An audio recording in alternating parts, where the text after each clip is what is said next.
take it from here. But I am very confident, based upon the information I've seen, that the Detroit Police Department and all the people who work with them did get the right shooter, and the folks in that neighborhood don't have to worry about him today. And with that, I'll turn it back to our outstanding police chief. Thank you, Mr. Mayor. Again, as the mayor indicated, you know, it was remarkable that the special response team and the officers that responded, knowing that this person having shot 4 people, killed 3, you know, they would have to engage him likely, and it could be a fatal situation. And we were very fortunate that that didn't happen. It's never the outcome that we desire as a police agency, and we were able to get through the circumstance without having to engage him. But they were on heightened alert, and, as you can imagine. But it's just a testament, again, to the high level of professional police officers we have in this city, and how fortunate and blessed we are to have an agency like we have. It should never be taken for granted. At this time, Coleman Young II will be coming up for comments.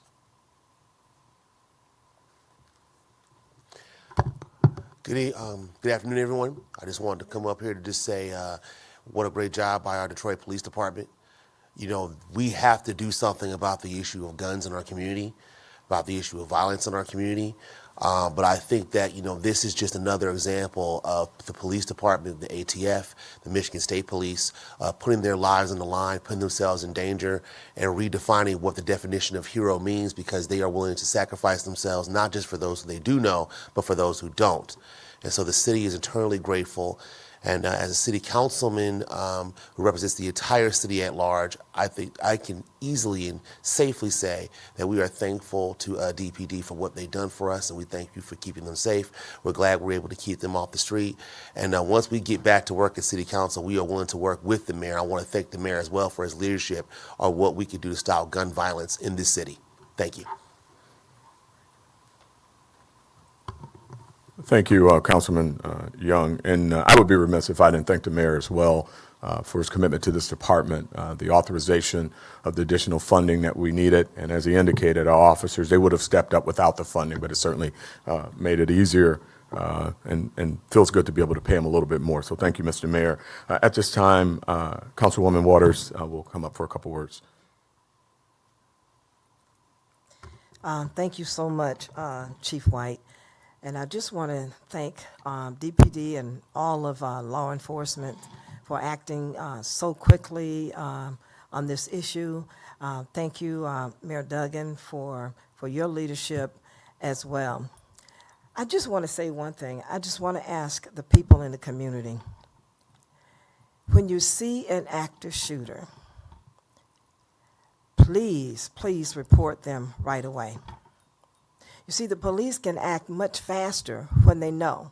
So it is incumbent upon all of us throughout this city to report those things that we see.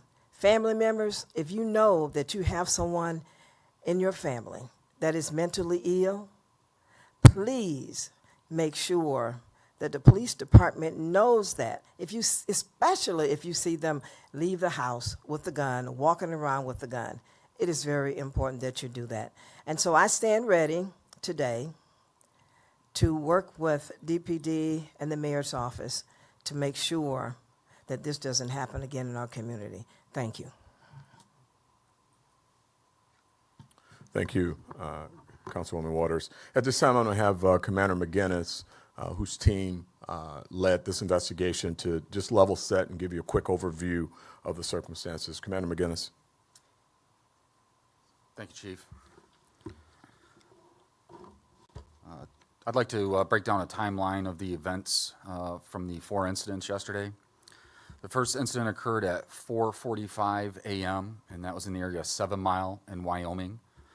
In that incident, we have a male victim who was 28 years old when he was approached by the assailant, and unprovoked, the assailant fired shots, striking the victim. The assailant walked away and then came back and fired more shots into the victim. And unfortunately, the victim was deceased from those gunshot wounds. There was no 911 call for that incident. About 30 minutes later, about 3 blocks away, that's the first time that the police were notified of an incident. And there was shots fired in a 911 call. Police responded and they found a woman who's a Jane Doe at this point. We're still working to identify her. So if anyone in the public happens to know of a black female in her 40s from the Margarita and Wyoming area that they haven't seen since yesterday, we'd ask that they please contact us so that we can try to identify our victim. She was found on the sidewalk suffering from gunshot wounds after a neighbor called 911. It was while at that scene that a neighbor had walked by that scene and went up to 7 Mile in Wyoming and observed the first victim, and then came back to the scene and notified police that he believed that there was another fatal victim a few blocks north. So while they were conducting an investigation on those 2 scenes, the officers heard shots fired to the east of them. And we believe that those shots were in the area of 19800 Livernois, or the 19,800 block of Livernois. And that's where our 3rd fatal victim was fatally shot. And in that incident, we have a female who was also in her 40s, who was waiting for a bus when the assailant walked by her and then, with no provocation, turned around and fired multiple shots into her. He then stepped away and then came back and fired more rounds into her. The assailant fled on foot.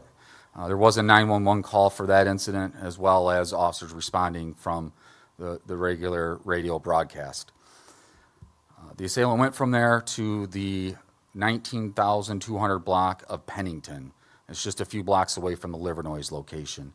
And that was at 7:10 a.m. when he encountered a neighbor who was walking his dog, an 80-year-old male. And again, unprovoked, the assailant just shot at the victim and struck him and his dog. Fortunately, the victim was shot in the leg, and by quick action from the neighbors, they applied a tourniquet and got him to a hospital, and he survived. So we have 4 incidents, with the first one being at 4:45 and the last one being about 7:10 a.m. The officers that were doing the scene investigation recognized 1, based on the proximity of the incidents, 2, based on the timing, and then 3, the most critical piece of evidence is all of these incidents had 9mm casings. So at that time, we activated our NIBIN team. All the casings were taken to our NIBIN office and compared for ballistics, and it was then determined that all those casings were fired from the same firearm. So then we knew what we had. Several hours later, after the broadcast of the images of the subject, we received a tip on who the subject was. That, along with other information, allowed us to secure a search warrant, and during that search warrant, we were able to safely take the suspect into custody without incident. While searching for firearms, we were able to recover a 9mm firearm from that property, and we immediately had that firearm test fired, and those casings compared to the results from the other casings in the case, and that firearm is in fact the firearm used in all 4 of these shootings. So, thank you. In a moment, we're going to hear from our federal partners, but I do want the community to understand how imperative it was to use our technology. When I got the call last night from the team who had put in hours getting up search warrants and getting that weapon recovered, and by activating our NIBIN team, test firing that gun yesterday without delay and connecting that gun to all those shootings, we were confident at that point that our community was safer. We had the weapon, we had our suspect. Very important how technology plays a part in keeping all of us safe. At this time, I'd like to bring up the FBI just to say a couple words, if you don't mind. I mean to put you on the spot, but I think it's important for the community to understand this work that goes on behind the scenes. We are committed to keeping our community safe, and it is those relationships that got us to where we are. Without hesitation, they were activated and on the ground, and we couldn't be more grateful.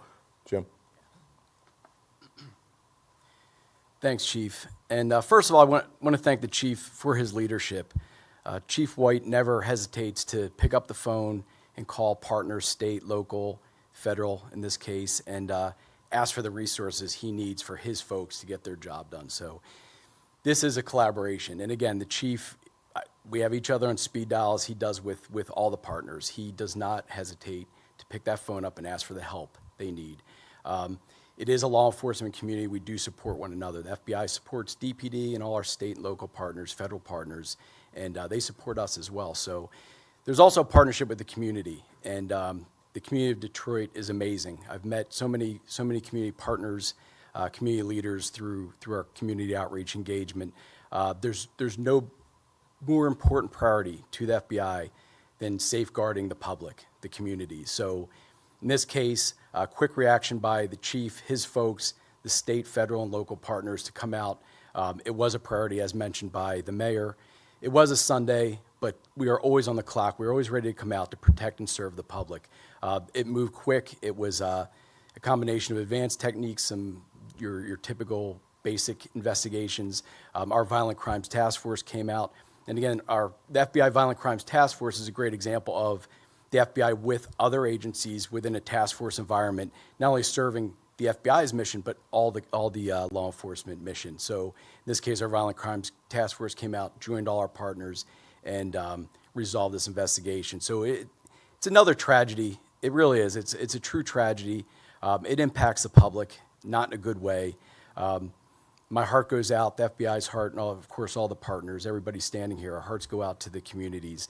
Thank you to the communities, to our partners out there. It is our most important partnership. Without the community, we can't do our job, and we can't safeguard the public like we should. So thank you for that. We'll continue the partnerships, the engagements, the collaboration with all law enforcement and communities, and we'll just keep accomplishing our mission. So thank you, Chief, once again. Thank you very much, Jim. Before we take any questions, we do a lot of work in the community with ceasefire, and certainly it's a very important component. As we've said many times, we're not going to arrest ourselves out of crime. I mean, there's never been a declaration from any police chief in the country that they've arrested the last criminal. And so we don't suspect that we will ever do that either. However, we want to disrupt opportunities to commit crime by providing resources. And one of the most powerful components that we have is ceasefire. That's a piece, a tool, but it's not a replacement for enforcement and arrests and getting violent offenders off the street, which we're going to continue to be committed to and not change our position on that at all. But I think it's a great opportunity for ceasefire to come up. Bishop Harrison, say a couple words. Thank you, Chief.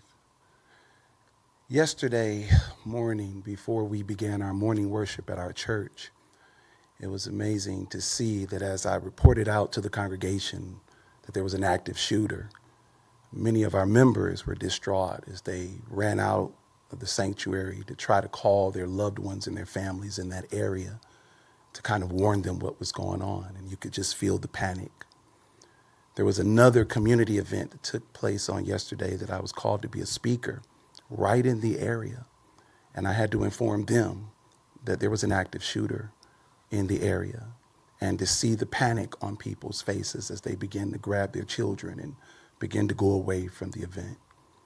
A balloon release yesterday that I attended to assist another family that's trying to deal with the tragedy of losing their child to gun violence had to be disrupted because this incident had not yet been placed under wraps with catching the assailant at that time.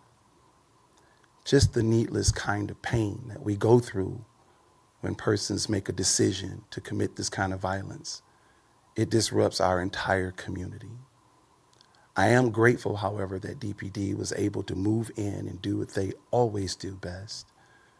I'm also grateful for the community and the residents who took the time out of their busy schedules on a Sunday when they should have been worshiping and spending time with family to get out here in the streets and try to find out information to report to DPD to help them along the way. I don't want to talk to them, though. I want to talk to those of you who maybe have access to weaponry and can cause this kind of harm and We don't know the details of why he did what he did. But I can tell you, obviously, there was something he was trying to work out. I'd much rather you go and talk to someone if you're having these kinds of problems than to pick up a weapon and go and do this kind of harm to others.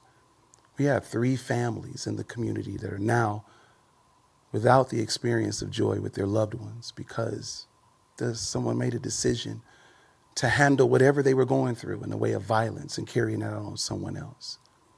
Look, if you need someone to talk to, if you're going through some things and you're trying to work some things out, you can contact Ceasefire on our social media pages. Get in touch with a grassroots organization, your neighbor, talk to someone, find a pastor, a rabbi, do something. Just please stop hurting our communities because it's a detriment to all of us. We do care about you, and that's why we do the things that we do and try to provide all the services and resources that we can. But I need you, when you're going through something, to make a decision to not harm other people. Find someone to talk to, another way to work it through. And I promise we'll be there because Detroit is resilient in that way. Thank you.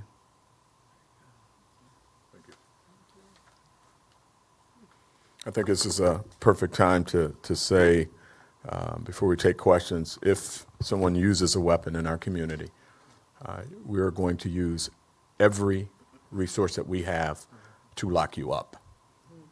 And we make no apologies about that. If you carry an illegal weapon, you use a weapon, that is not a threat. That's a commitment that we're going to use every resource, ATF, FBI, NIBIN, good old-fashioned police work to lock you up. Enough is enough.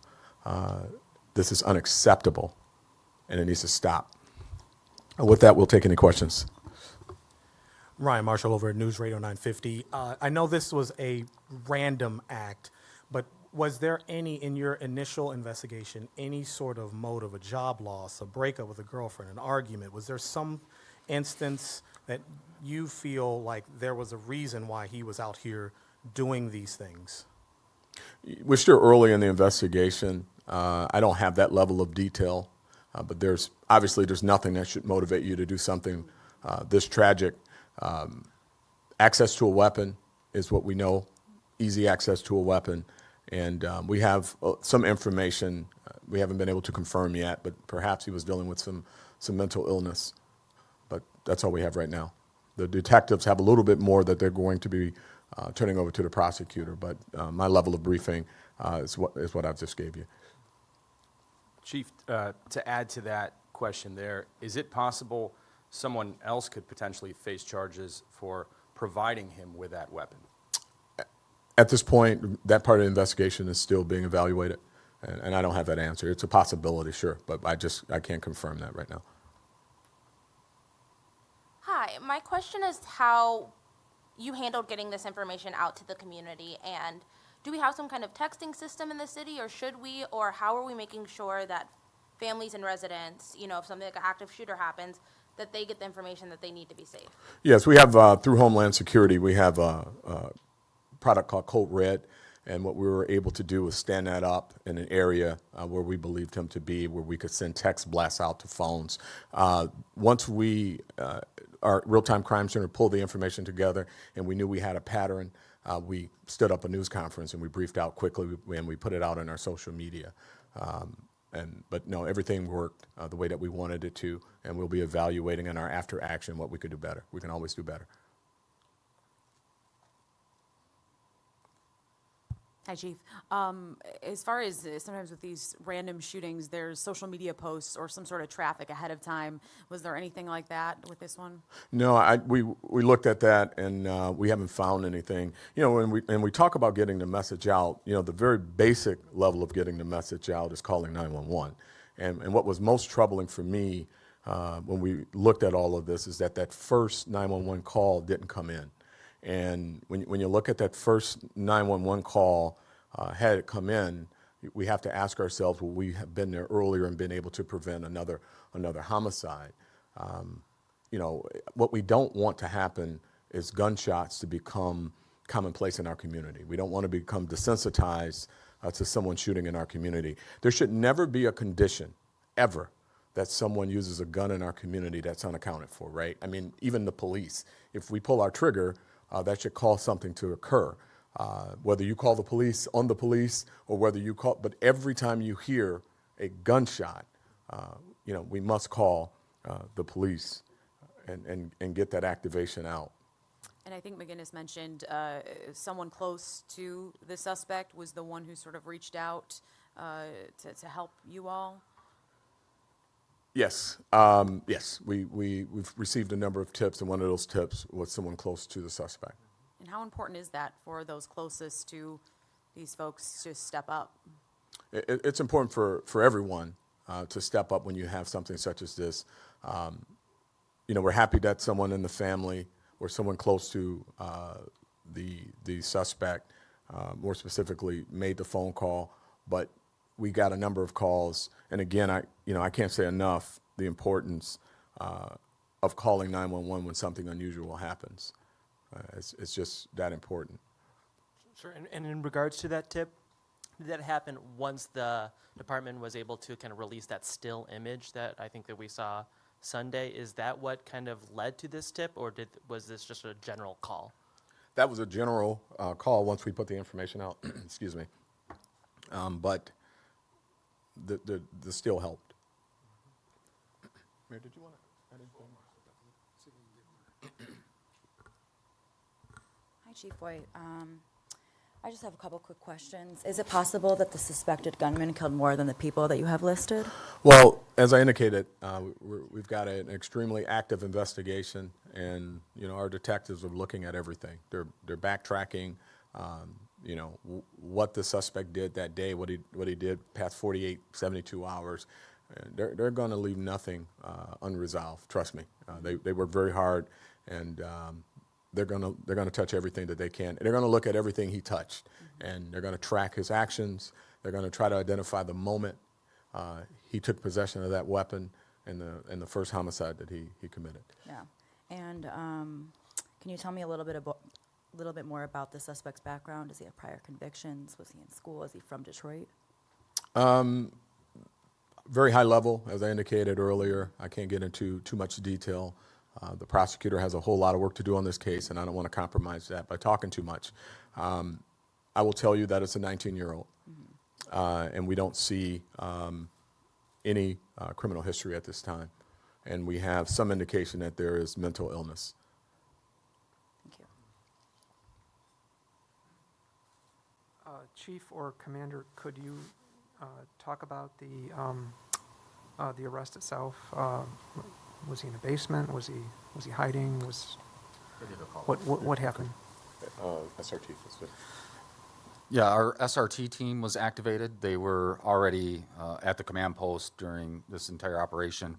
Once we received the information on his location and the search warrant was secured, they made the house, and they did what's called a call out. They made contact from outside the house to the people inside the house and had everybody exit and safely took them into custody. I'm sorry, what time is Yeah, I'll have to get that for you. I don't remember the exact time.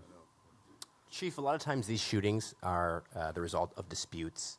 How often is it that your department is handling the completely random shooting like this one? This is unusual. I mean, we've had a little bit of everything, but this was unusual. And again, we train for these things. We look at our ready op systems. We look at our special response teams, our command posts and deployment of command posts, our partnerships, MSP and their helicopter being able to help us when we took, half the city with our DPD helicopter. They took the other half with the MSP helicopter and then switched sides looking for this person. Our technology, our technology helps us. And it's time we get off the fence on crime. I mean, we need to work together. We need to make the proposition of committing a crime in our community risky for the perpetrator. And that's how it all comes together. And so yesterday, we're proud that it came together. We wish we were here for a different reason and not something so tragic. But we're not caught off guard. But we were certainly locked in on this case and very concerned about his movements. And then, some of the tools that I continue to ask the mayor for to help the officers do their job is important because, as it was brought up earlier about communication tools and providing blasts to community members with Ready Op and other things like that, it's equally important to have other tools for the department to do their job. Mr. Mayor, did you want to add anything? Okay. So the chief is trying to be politically correct, but every single detective who came yesterday to the command center and looked at this said the same thing. If we had had ShotSpotter, there's an excellent chance we would have arrested him by 5 in the morning. The most troubling thing about this is the first man was murdered at 4:45 a.m. at the corner of 7 and Wyoming. The shooter shot twice, walked away, shot 2 more times. Now, at 4:45 on a Sunday morning, not a lot of people are up. Some people might have thought they were hearing firecrackers. The people in the gas station, where we actually ended up pulling the video from to see the shooting, hadn't heard it. But we got no 911 call. More than a half hour later, that shooter murdered his second victim 3 blocks away. And so we'll see what the facts show, but I think there's a strong probability that after shooting the first person, he expected to get caught. And so imagine this. At 5 in the morning on a Sunday, you've got a shooter walking up and down Wyoming with a gun, and nobody shows up. And then 35 minutes later, he shoots and kills a second individual and then proceeds from there. The Detroit police officers are doing their job. They're out there every day. If we keep doing the same thing over and over, you can't expect different results. And I'm not saying there's one solution. We have to do a lot of things. We've got to get the courts to catch up on the dockets. We've got to get the tethers to actually mean something. We've got to get assistance to the prosecutor to move cases. We've got to get assistance to the parole department. The whole system, court system in America, got backed up. But think about this. Had the Detroit Police Department had a ShotSpotter notice at 4:45 on a Sunday morning, 1.5 miles from the 12th precinct, police officers would have been on that site immediately at a time where the police had the advantage knowing they were going in to a gunfire situation. As the day went on, it appears this individual got more confident and ultimately successfully hid for several hours, and we've seen this across the city. And part of us is angry. There are an element of defund the police group that intentionally put out false information. ShotSpotter has no surveillance. ShotSpotter has no cameras. All ShotSpotter does is say, this is the location of a gunfire with precision, so the police can respond immediately. And I know from the time I spent with the officers yesterday, they're going to be haunted for a long time. They very likely could have prevented 2 and probably 3 tragedies had they had an immediate notice. And so the chief has been asking, and the officers have been asking for this kind of technology support. We also need support from the court system and the rest of law enforcement. And the chief and I will be redoubling all of those efforts in the days to come. All set. All right, thank you, everyone.